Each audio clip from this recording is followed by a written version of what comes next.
ಎಲ್ರಿಗೂ ನಮಸ್ಕಾರ. ಪ್ರಿಮಂದು TV Kannada YouTube ಚಾನಲ್ಗೆ ನಿಮ್ಮೆಲ್ರಿಗೂ ಕೂಡ ಸ್ವಾಗತ.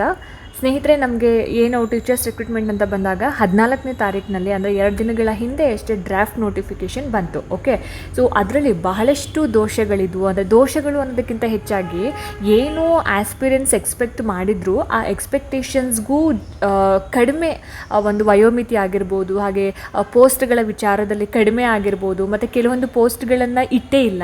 ಸೊ ಈ ರೀತಿಯಾಗಿರ್ತಕ್ಕಂತಹ ಕೆಲವೊಂದು ಸಮಸ್ಯೆಗಳು ಆ ಒಂದು ಡ್ರಾಫ್ಟ್ ನೋಟಿಫಿಕೇಷನಲ್ಲಿ ಇದೆ. ಸೊ ಹಾಗಾಗಿ ನಮಗೆ 15 ದಿನಗಳ ಕಾಲ ಒಂದು ಅಬ್ಜೆಕ್ಷನ್ಗೆ ಟೈಮ್ ಕೂಡ ಕೊಟ್ಟಿದ್ದಾರೆ. ಆಫ್ಟರ್ 15 ಡೇಸ್ ಏನಾಗುತ್ತೆ, ನಮಗೆ ಅಫಿಷಿಯಲ್ ನೋಟಿಫಿಕೇಷನ್ ಮುಖಾಂತರ ನಮ್ಗೆ ಅಪ್ಲಿಕೇಶನ್ನ ಹಾಕೋದಕ್ಕೆ ಅವಕಾಶ ಕೂಡ ಮಾಡಿಕೊಡ್ತಾರೆ. ಆ್ಯಂಡ್ ಇವಾಗ ಬಿಟ್ಟಿರ್ತಕ್ಕಂತಹ ಒಂದು ಡ್ರಾಫ್ಟ್ ನೋಟಿಫಿಕೇಷನ್ನಲ್ಲಿ ಒಂದು ವಯೋಮಿತಿಯಲ್ಲಿ ಕಡಿಮೆ ಒಂದು ವಯೋಮಿತಿಯನ್ನು ಮೆನ್ಷನ್ ಮಾಡಿರೋದಾಗಿರ್ಬೋದು, ಆಮೇಲಿಂದ ಕೆಲವೊಂದು ಪೋಸ್ಟ್ಗಳನ್ನು ಕಡಿಮೆ ಮಾಡಿರೋದಾಗಿರ್ಬೋದು, ಹಾಗೆಯೇ ಹಿಂದಿ ಟೀಚರ್ಸ್ ಮತ್ತು ಮ್ಯಾಥ್ಸ್ ಟೀಚರ್ಸ್ಗೆ ಅಲ್ಲಿ ಪೋಸ್ಟ್ಗಳು ಇಲ್ಲದೇ ಇರೋವಂಥದ್ದಾಗಿರ್ಬೋದು, ಈ ಥರ ಎಲ್ಲ ಸಮಸ್ಯೆಗಳಾಗಿದ್ದಾವೆ. ಓಕೆ, ಅದನ್ನು ನಾವು ಏನು ಮಾಡಬೇಕು, ಅಬ್ಜೆಕ್ಷನ್ ಹಾಕಬೇಕಾಗುತ್ತೆ. ಬಿಕಾಸ್ 3-4 ವರ್ಷಗಳಿಂದ ಯಾವುದೇ ಒಂದು ರೆಕ್ರೂಟ್ಮೆಂಟ್ ಮಾಡಿಲ್ಲದೆ ಇರೋ ರೀಸನಿಂದ ನಮಗೆ ಆಬ್ವಿಯಸ್ಲಿ ವಯೋಮಿತಿ ಸಡಿಲಿಕ್ಕೆ ಬೇಕೇ ಬೇಕಾಗುತ್ತೆ. ಆ್ಯಂಡ್ ಒನ್ ಮೋರ್ ಥಿಂಗ್ ಏನಪ್ಪ ಅಂದರೆ 5 ಇಯರ್ಸ್ ತನಕ ಏಜ್ ರಿಲ್ಯಾಕ್ಸೇಷನ್ ಕೊಡಬೇಕು ಅಂತ ಗೌರ್ಮೆಂಟೇ ಅನೌನ್ಸ್ ಮಾಡಿರೋದ್ರಿಂದ ಮಿನಿಮಮ್ ಅಂತ ಅಂದ್ರೂ ಅವರು 48 ಇಯರ್ಸ್ ತನಕನೂ ಕೂಡ SC/ST ಕ್ಯಾಟಗರಿ 1 ಅವರಿಗೆ, ಆಮೇಲೆ ಜನರಲ್ ಕ್ಯಾಟಗರಿ ಅವರಿಗೆ ಅಟ್ಲೀಸ್ಟ್ ಒಂದು 41 ಇಯರ್ಸ್ ತನಕ ಕೊಡಬೇಕಾಗಿತ್ತು. ಬಟ್ ಅವ್ರು ತುಂಬ ಕಡಿಮೆ ಕೊಟ್ಟಿದ್ದಾರೆ. ಸೊ ನೋಡೋಣ ಅಫಿಷಿಯಲ್ ಆಗಿ ನೋಟಿಫಿಕೇಷನ್ ಬಂದಮೇಲೆ ಅದರಲ್ಲಿ ಏನಾದರೂ ಚೇಂಜಸ್ ಆಗುತ್ತಾ ಅಂತ ಹೇಳಿಬಿಟ್ಟು. ಆ್ಯಂಡ್ ಇನ್ನೊಂದು ನೋಟಿಫಿಕೇಷನ್ಸ್ ಯಾವಾಗ ಆಗುತ್ತೆ ಅಂತ ಅಂದ್ಬಿಟ್ಟು ಒಂದಷ್ಟು ಜನಕ್ಕೆ ಗೊಂದಲ ಇರುತ್ತೆ. ಆಮೇಲೆ ಇನ್ನೊಂದಷ್ಟು ಜನಕ್ಕೆ ಟೆನ್ಷನ್ ಇರುತ್ತೆ. ಯಾಕೆಂದರೆ ಎಲ್ಲ ನೋಟಿಫಿಕೇಷನ್ಸು ಮೇಲಿಂದ ಮೇಲೆ ಆಗ್ತಾನೇ ಇದೆ. ಯಾವುದಕ್ಕೆ ಓದ್ಕೊಳ್ಳೋದು, ಯಾವುದಕ್ಕೆ ಬಿಡೋದು, ತುಂಬ ಟೆನ್ಷನ್ ಮಾಡ್ಕೊಂಡಿರ್ತೀರ. ಸೊ ಡೆಫಿನೆಟ್ಲಿ ಟೆನ್ಷನ್ ಮಾಡ್ಕೋಬೇಡಿ. ಯಾಕಂತಂದರೆ ನಮಗೆ ಬಹಳಷ್ಟು ಟೈಮ್ ಇತ್ತು ನಮಗೆ ಓದ್ಕೊಳ್ಳೋದಕ್ಕೆ. ಕೆಲವೊಂದು ಋಣಾತ್ಮಕ ವ್ಯಕ್ತಿಗಳಿಂದ ಮೋಟಿವೇಟ್ ಆಗಿ ಕೆಲವರು ಓದೋದನ್ನು ಸ್ಟಾಪ್ ಮಾಡಿಬಿಟ್ಟಿದ್ರಿ. ಸೊ ಹಾಗಾಗಿ ಯಾವುದೇ ಒಂದು ತಲೆ ಕೆಡಿಸ್ಕೊಳ್ಳೋದಾಗಿರಲಿ ಅಥವಾ ಗೊಂದಲಕ್ಕೊಳಗಾಗೋದಾಗಿರಲಿ, ಟೈಮ್ ಇಲ್ಲ ಅಂತ ಅಂದ್ಬಿಟ್ಟು ಟೆನ್ಷನ್ ಮಾಡ್ಕೊಳ್ಳೋದಾಗಿರಲಿ, ಏನೂ ಮಾಡೋದಕ್ಕೆ ಹೋಗಬೇಡಿ. ಸೊ ನಿಮ್ಮ ಕೆಲಸ ಏನು, ಓದೋದಷ್ಟೇ ಆಗಿರುತ್ತೆ. ಆ್ಯಂಡ್ ನೋಟಿಫಿಕೇಷನ್ ಟೀಚರ್ಸ್ ರೆಕ್ರೂಟ್ಮೆಂಟ್ಗೆ ಸಂಬಂಧಪಟ್ಟ ಹಾಗೆ ಯಾವಾಗ ಆಗುತ್ತೆ ಅಂತ ಹೇಳಿದ್ರೆ, ಇಲ್ಲಿ ಇಲಾಖೆಯಿಂದ ಸಿಕ್ಕಿರ್ತಕ್ಕಂತಹ ಒಂದು ಅಫಿಷಿಯಲ್ ಮಾಹಿತಿ ಪ್ರಕಾರ ಆಗಸ್ಟ್ನಲ್ಲಿ ಅಧಿಸೂಚನೆ ಆಗುತ್ತೆ ಅಂತಕ್ಕಂಥದ್ದು, ಆಯಿತಾ. ಸೊ ರಾಜ್ಯಪತ್ರದ ಪ್ರಕಾರ ಜುಲೈ 29ಕ್ಕೆ ಅಂದರೆ 15 ದಿನಗಳ ಸಮಯ ಏನು ಕೊಟ್ಟಿದ್ರು ನಮಗೆ ಮುಗಿಯುತ್ತೆ, ಆಯಿತಾ. ಜುಲೈ 29ಗೆ ಮುಗ್ದು ಹೋಗುತ್ತೆ ಅವರು ಏನು ಟೈಮ್ ಕೊಟ್ಟಿದ್ರು ಅದು. ಅದಾದ ಮೇಲೆ ಆಕ್ಷೇಪಣೆಯನ್ನು ಅವರು ಪರಿಶೀಲನೆ ಮಾಡಿ ಅಂತಿಮವಾಗಿ ಅಧಿಸೂಚನೆಯನ್ನು ಪ್ರಕಟ ಮಾಡಬೇಕು. ಓಕೆ, ಫೈನಲ್ ನೋಟಿಫಿಕೇಷನ್ ಮಾಡಬೇಕು. ಸೊ ಹಾಗಾಗಿ ಆಗಸ್ಟ್ 1st ವೀಕ್ನಲ್ಲಿ ಅಧಿಸೂಚನೆ ಹೊರಗಡೆ ಬರುತ್ತೆ ಅಂತ ಹೇಳಿ ಇಲಾಖೆಯ ಮೂಲಗಳು ತಿಳಿಸಿರೋ ಅಂಥದ್ದು. ಹಾಗಾಗಿ ನಮಗೆ ಇನ್ನೆಷ್ಟು ಟೈಮ್ ಇದೆ, ಒಂದು 15 ಡೇಸ್ ಅಷ್ಟೇ ನಮಗೆ ಟೈಮ್ ಇರುತ್ತೆ. 15 ದಿನಗಳ ಕಾಲ ಟೈಮ್ ಇದೆ. ಈ 15 ದಿನ ನಮಗೆ ಎಷ್ಟು ಇಂಪಾರ್ಟೆಂಟು, ಒಂದೊಂದು ನಿಮಿಷ ಒಂದೊಂದು ದಿನವೂ ಕೂಡ ನಮಗೆ ತುಂಬ ಇಂಪಾರ್ಟೆಂಟ್ ಆಗಿರುತ್ತೆ. ನೋಟಿಫಿಕೇಷನ್ ಆದಮೇಲೆ ನಮಗೆ ಜಾಸ್ತಿ ಟೈಮ್ ಕೊಡ್ತಾರೆ ಅಂತ ನೀವು ಎಕ್ಸ್ಪೆಕ್ಟೇಷನ್ಸ್ ಇಟ್ಕೊಳ್ಳೇಬೇಡಿ. ಬಿಕಾಸ್ ಇವಾಗ ಆಗಿರೋ ನೋಟಿಫಿಕೇಷನ್ಸ್ನೇ ನೋಡಿ ಎಷ್ಟು ಟೈಮ್ ಕೊಟ್ಟಿದ್ದಾರೆ ಅಂತ. Just 2 months, 2.5 months. ಸೊ ಈ 2 ಮಂತ್ಸ್, 2.5 ಮಂತ್ಸಲ್ಲಿ ನಾವು ಎಷ್ಟು ಅಂತ ಸಿಲೆಬಸ್ನ ಕವರ್ ಮಾಡ್ಕೋತಾ ಕೂತ್ಕೊಳ್ಳೋಕ್ಕಾಗುತ್ತಲ್ವ. ಸೊ ಅದಕ್ಕೋಸ್ಕರ ಯಾರಿವಾಗ HSTRಗಾಗಿರಲಿ, GPT, PSTRಗಾಗಿರಲಿ ಓದ್ಕೋತಾ ಇದ್ದೀರಾ, ಟೈಮ್ ವೇಸ್ಟ್ ಮಾಡೋಕ್ಕೆ ಹೋಗಬೇಡಿ. ಆಮೇಲೆ ಗೊತ್ತಿದೆ ಕ್ವೆಶನ್ ಪೇಪರ್ನಲ್ಲಿ ಕೆಲವೊಂದು ಚೇಂಜಸ್ ಆಗಿದೆ.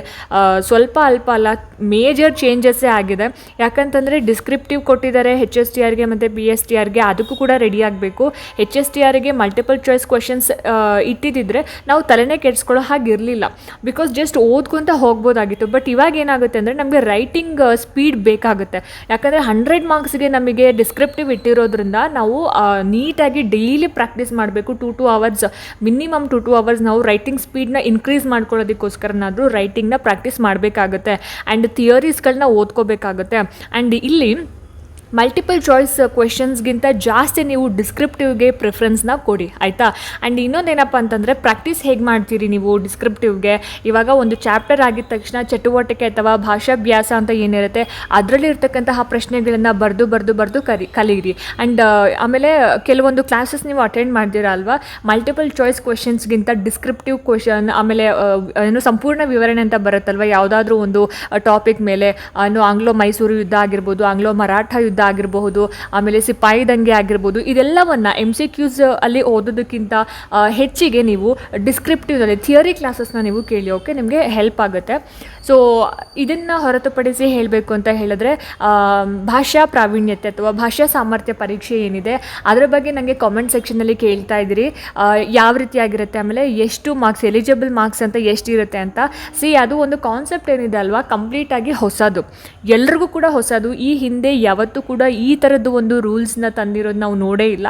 ಇದು ಎಲ್ಲವೂ ಕೂಡ ಹೊಸದಾಗೇ ಇರೋದ್ರಿಂದ ನಮಗೂ ಕೂಡ ಹೊಸದಾಗಿದೆ. ಆ್ಯಂಡ್ ನಮಗೆ ಅದ್ರ ಬಗ್ಗೆ ಐಡಿಯಾ ಬರಬೇಕು ಅಂತಂದರೆ ಮತ್ತೊಂದು ಹೊಸ ನೋಟಿಫಿಕೇಷನ್ನ ಬಿಡಬೇಕು ಅವರು, ಇನ್ಫಾರ್ಮೇಷನ್ ಬುಲೆಟಿನ್ ಬಿಡಬೇಕು ಅವರು. ಸೊ ಆವಾಗಲೇ ನಮಗೂ ಹೇಳೋಕ್ಕಾಗೋದು. ಸೊ ನಮಗೆ ಗೊತ್ತಿಲ್ಲದೆ ಬಂದು ಇನ್ಫಾರ್ಮೇಷನ್ ಹೇಳಿದ್ರೆ ಅದು ಫಾಲ್ಸ್ ಇನ್ಫಾರ್ಮೇಷನ್ ಆಗುತ್ತೆ. ಸೊ ಹಾಗಾಗಿ ವೆಯ್ಟ್ ಮಾಡೋಣ, 15 ಡೇಸ್ ಇನ್ನು ಟೈಮ್ ಇದೆ. ಸೊ ನಮಗೆ ಈ 15 ಡೇಸ್ ತುಂಬ ಪ್ರೆಷಿಯಸ್ ಆಗಿರೋದ್ರಿಂದ ಇದನ್ನ ತುಂಬ ಚೆನ್ನಾಗಿ ಯುಟಿಲೈಸ್ ಮಾಡ್ಕೊಳ್ಳೋಣ. ಆ್ಯಂಡ್ ಪ್ರತಿಯೊಂದು ಸಬ್ಜೆಕ್ಟಿಗೂ ನೀವು ಎಷ್ಟು ಇಂಪಾರ್ಟೆನ್ಸ್ ಕೊಡ್ತೀರಾ ಅಂದರೆ ಕನ್ನಡಕ್ಕೆ ಎಷ್ಟು ಕೊಡ್ತೀರಾ ಅಷ್ಟೇ ಇಂಪಾರ್ಟೆನ್ಸ್ ಇಂಗ್ಲೀಷ್ಗೂ ಕೊಡಬೇಕಾಗುತ್ತೆ. ಬಿಕಾಸ್ ಇಲ್ಲಿ ನಮಗೆ ಏನಿದೆ ರೈಟಿಂಗ್ ಇರೋದ್ರಿಂದ ನಾವು ಎರಡಕ್ಕೂ ಕೂಡ ಸೇಮ್ ಇಂಪಾರ್ಟೆನ್ಸನ್ನು ಕೊಡಬೇಕಾಗುತ್ತೆ. ಆ್ಯಂಡ್ ನಿಮ್ಮ ಸ್ಪೆಸಿಫಿಕ್ ಸಬ್ಜೆಕ್ಟ್ಗೆ ಜಾಸ್ತಿ ಪ್ರೆಷರನ್ನು ಕೊಡಿ, ಜಾಸ್ತಿ ಒತ್ತನ್ನು ಕೊಡಿ. ನಿಮಗೆ ನಿಮ್ಮ ಸ್ಪೆಸಿಫಿಕ್ ಸಬ್ಜೆಕ್ಟ್ ಏನಿದೆ ಅದರಲ್ಲೇ ನೀವು ಸ್ಕೋರ್ ಮಾಡೋದಕ್ಕೆ ಹೆಲ್ಪ್ ಆಗುತ್ತೆ. ಬಿಕಾಸ್ ಡಿಸ್ಕ್ರಿಪ್ಟಿವ್ ಇರೋದ್ರಿಂದ ನಿಮ್ಮ ಸ್ಪೆಸಿಫಿಕ್ ಸಬ್ಜೆಕ್ಟನ್ನು ಮಿನಿಮಮ್ ಅಂತಂದರೂ ನೀವು 10 to 15 ಟೈಮ್ಸ್ ರಿವಿಷನ್ ಮಾಡ್ಕೊಂಡಿರಲೇಬೇಕಾಗತ್ತೆ. ಓಕೆ, ಸೊ ಹಾಗಾಗಿ ಟೈಮ್ ತುಂಬ ಅಮೂಲ್ಯವಾಗಿರೋವಂಥದ್ದು. ಇವಾಗ ನೋಟಿಫಿಕೇಷನ್ಸ್ ಆದರೆ ಇನ್ನು ಯಾವಾಗ ನೋಟಿಫಿಕೇಷನ್ ಮಾಡ್ತಾರೆ ಅನ್ನೋ ಐಡಿಯಾ ಕೂಡ ಇಲ್ಲ ನಮಗೆ. ಈ ಒಂದು ನೋಟಿಫಿಕೇಷನ್ ಮಾಡಿಸ್ಕೊಳ್ಳೋದಕ್ಕೋಸ್ಕರ ನಾವು ಎಷ್ಟೆಲ್ಲ ಕಷ್ಟಪಟ್ಟಿದ್ದೀವಿ, ಎಷ್ಟೆಲ್ಲ ಹೋರಾಟಗಳನ್ನು ಮಾಡಿದ್ದಾರೆ, ಎಷ್ಟೆಲ್ಲ ಪ್ರೊಟೆಸ್ಟ್ ಮಾಡಿದ್ದಾರೆ, ಎಲ್ಲವೂ ಕೂಡ ನಿಮಗೆ ಗೊತ್ತೇ ಇದೆ. ಸೊ ಹಾಗಾಗಿ ಈ ವರ್ಷ ನೀವು ಜಾಬ್ ತೊಗೊಂಡ್ರೆ ನೀವೇ ಅದೃಷ್ಟವಂತರು.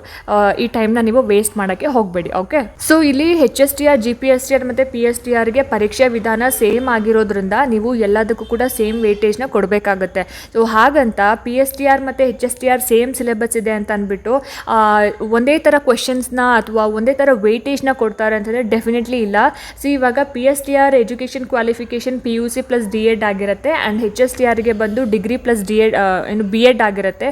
ಸೊ ಹಾಗಾಗಿ ಕ್ವೆಶನ್ ಪೇಪರ್ನ ವೆಯ್ಟೇಜ್ ಸ್ವಲ್ಪ ಬೇರೆ ಬೇರೆ ಥರ ಇರುತ್ತೆ, ಅಡ್ವಾನ್ಸ್ಡ್ ಆಗಿ ಕೊಟ್ಟಿರ್ತಾರೆ. ಓಕೆನಾ, ಆಯಾಯ ಕ್ವಾಲಿಫಿಕೇಷನ್ಗೆ ತಕ್ಕ ಹಾಗೆ ಕ್ವೆಶನ್ಸ್ನ ಫ್ರೇಮ್ ಮಾಡಿರೋ ಅಂಥದ್ದು. ಸೊ ಇಲ್ಲಿ ಈಚ್ ಎಕ್ಸಾಮ್ಸ್ನ ನೀವು 400 ಮಾರ್ಕ್ಸ್ಗೆ ಬರಿಬೇಕಾಗಿರೋದ್ರಿಂದ, ಆಮೇಲೆ ಈ ಸಲ ಕಾಂಪಿಟೇಷನ್ ಕೂಡ ತುಂಬ ಹೆವಿ ಆಗಿರೋದ್ರಿಂದ ಸೊ ನೀವು ಈ ಸಲದ ಒಂದು ಎಕ್ಸಾಮ್ನ ತುಂಬ ಸೀರಿಯಸ್ ಆಗಿ ತೊಗೊಂಡು ಓದ್ಕೋಬೇಕಾಗುತ್ತೆ. ಓಕೆ, ಸೊ ಇಲ್ಲಿ ನೀವು ಅಬ್ಜೆಕ್ಷನ್ ಹಾಕೋದಕ್ಕೆ ಯಾವ ವಿಚಾರನ ಇಟ್ಕೊಂಡು ಅಬ್ಜೆಕ್ಷನ್ ಹಾಕ್ತೀರಾ ಅಂತಂದರೆ, ಒಂದು ಏಜ್ ವಯೋಮಿತಿ ಸಡಿಲಿಕೆ ವಿಚಾರವಾಗಿ ಅಬ್ಜೆಕ್ಷನ್ ಹಾಕ್ತೀರಾ. ಆ್ಯಂಡ್ ಹಿಂದಿ ಟೀಚರ್ಸ್ಗೆ ಪೋಸ್ಟ್ ಇಲ್ಲ ಅನ್ನೋದ್ರ ಬಗ್ಗೆ, ಮತ್ತು ಮ್ಯಾಥ್ಸ್ PM ಪೋಸ್ಟ್ ಇಲ್ಲ ಅನ್ನೋದ್ರ ಬಗ್ಗೆ ನೀವು ಅಬ್ಜೆಕ್ಷನ್ನ ಹಾಕಬೇಕಾಗತ್ತೆ. ಓಕೆ, ಸೊ ಇದಿಷ್ಟನ್ನು ಅದಾದಮೇಲೆ ಎಕ್ಸಾಮ್ ಪ್ಯಾಟ್ರನಲ್ಲಿ ಏನು ಕನ್ನಡ 50 ಮಾರ್ಕ್ಸ್ಗೆ ಆ್ಯಂಡ್ ಇಂಗ್ಲೀಷ್ 50 ಮಾರ್ಕ್ಸಿಗೆ ಅಂತ ಕೊಟ್ಟಿದ್ದಾರೆ, ಅದು ತುಂಬ ಜನ ಕನ್ನಡ ಮೀಡಿಯಂ ಸ್ಟೂಡೆಂಟ್ಸ್ಗೆ ಪ್ರಾಬ್ಲಮ್ ಆಗ್ತಾ ಇದೆ. ಸೊ 50 ಮಾರ್ಕ್ಸಿಗೆ ಇಂಗ್ಲೀಷ್ನ ಕೊಟ್ಟಿರೋದು ಥಿಯರಿ, ಅದು ಥಿಯರಿ ಕೊಟ್ಟಿರೋದ್ರಿಂದ ಸ್ವಲ್ಪ ಪ್ರಾಬ್ಲಮ್ ಆಗ್ತಿದೆ ಅಂತ ಹೇಳಿಬಿಟ್ಟು ನಮಗೆ ಕಾಮೆಂಟ್ ಸೆಕ್ಷನಲ್ಲಿ ನಾನು ನೋಡ್ತಾ ಇದ್ದೆ. ಸೊ ಅದಕ್ಕೂ ಕೂಡ ನೀವು ಅಬ್ಜೆಕ್ಷನ್ನ ಹಾಕ್ಬೋದು. ಸೊ ಇನ್ನು 15 ಡೇಸ್ ಟೈಮ್ ಇದೆ ನಿಮಗೆ ಅಬ್ಜೆಕ್ಷನ್ನ ಹಾಕೋದಕ್ಕೆ. ಫೈನಲ್ ಆಗಿ ಆಗಸ್ಟ್ ಫಸ್ಟ್ ವೀಕಲ್ಲಿ ನಮಗೆ ಅಫಿಷಿಯಲ್ ಆಗಿ ಫೈನಲ್ ನೋಟಿಫಿಕೇಷನ್ ಬರುತ್ತೆ. ಸೊ ಆವಾಗಲೇ ಗೊತ್ತಾಗುತ್ತೆ ಮತ್ತೆ ಏನೇನಾದರೂ ಚೇಂಜಸ್ ಮಾಡಿದ್ದಾರಾ ಅಥವಾ ಚೇಂಜಸ್ ಮಾಡಿಲ್ವಾ, ಇವಾಗ ಇರೋದನ್ನೇ ಹಾಗೆ ಯಥಾವತ್ತಾಗಿ ಕೊಟ್ಟಿದ್ದಾರಾ ಅನ್ನೋದನ್ನು ವೇಟ್ ಮಾಡಿ ನೋಡಬೇಕಾಗತ್ತೆ. ಓಕೆ, ಹಾಗಾಗಿ ಯಾವುದೇ ರೀತಿಯಾದಂತಹ ಪ್ಯಾನಿಕ್ ಆಗೋ ಅವಶ್ಯಕತೆ ಇಲ್ಲ. ಇವಾಗ ನೀವು ಹೇಗೆ ಓದ್ತಾ ಇದ್ದೀರಾ ಅದೇ ರೀತಿ ಕನ್ಸಿಸ್ಟೆನ್ಸಿ, ಹಾರ್ಡ್ ವರ್ಕ್, ಡೆಡಿಕೇಶನ್ ಇಟ್ಕೊಂಡು ಓದೋದಕ್ಕೆ ಶುರು ಮಾಡಿ. ಸೊ ಶುರು ಮಾಡಿಲ್ಲ ಅಂದರೆ ಶುರು ಮಾಡಿರೋರು ಆಲ್ರೆಡಿ ನೀವು ರಿವಿಷನ್ ಕೂಡ ಮಾಡ್ತಾ ಇರ್ತೀರಾ. ಸೊ ಇದು ನಿಮಗೆ ಅಮೂಲ್ಯವಾಗಿರ್ತಕ್ಕಂತಹ ಟೈಮ್, ಇದನ್ನು ತುಂಬ ಜೋಪಾನವಾಗಿ ಬಳಸ್ಕೊಳ್ಳಿ ಅಂತ ಹೇಳ್ತಾ, ನಿಮಗೆ ಈ ಎಕ್ಸಾಮ್ಸ್ನ ಬಗ್ಗೆ ಏನಾದರೂ ಡೌಟ್ಸ್ ಇತ್ತು ಅಂತಂದರೆ ದಯವಿಟ್ಟು ನನಗೆ ಕಾಮೆಂಟ್ ಸೆಕ್ಷನಲ್ಲಿ ತಿಳಿಸಿ. ನಾನು ನಿಮ್ಮ ಎಲ್ಲ ಕಾಮೆಂಟ್ಸ್ಗೂ ರೆಸ್ಪಾನ್ಸ್ ಮಾಡೋಕ್ಕೆ ಪ್ರಯತ್ನ ಮಾಡ್ತೀನಿ. ಹೋಪ್ ಈ ವಿಡಿಯೋ ನಿಮ್ಗೆ ಇಷ್ಟ ಆಯಿತು, ಅನುಕೂಲ ಆಯಿತು ಅಂತ ಭಾವಿಸ್ತೀನಿ. ಇಷ್ಟ ಆಯಿತು ಅಂತಂದರೆ ದಯವಿಟ್ಟು ಲೈಕ್ ಮಾಡಿ, ಶೇರ್ ಮಾಡಿ. ಹಾಗೆ ನಿಮ್ಮ ಅನಿಸಿಕೆ ಅಭಿಪ್ರಾಯಗಳು ಏನೇ ಇದ್ರೂ ಕೂಡ ನನಗೆ ಕಾಮೆಂಟ್ ಸೆಕ್ಷನಲ್ಲಿ ತಿಳಿಸಿ ಅಂತ ಹೇಳ್ತಾ, ಇದೇ ರೀತಿ ಹೆಚ್ಚಿನ ವೀಡಿಯೋಸ್ಗಳಿಗೋಸ್ಕರ ನಿರಂತರವಾಗಿ ನನ್ನ ಚಾನಲನ್ನು ನೋಡ್ತಾ ಇರಿ. ಮುಂದಿನ ವೀಡಿಯೋಸ್ಗಳಲ್ಲಿ ನಾನು ನಿಮಗೆ ಸಿಗ್ತೀನಿ. ಅಲ್ಲಿ ತನಕ ಎಲ್ರಿಗೂ ನಮಸ್ಕಾರ.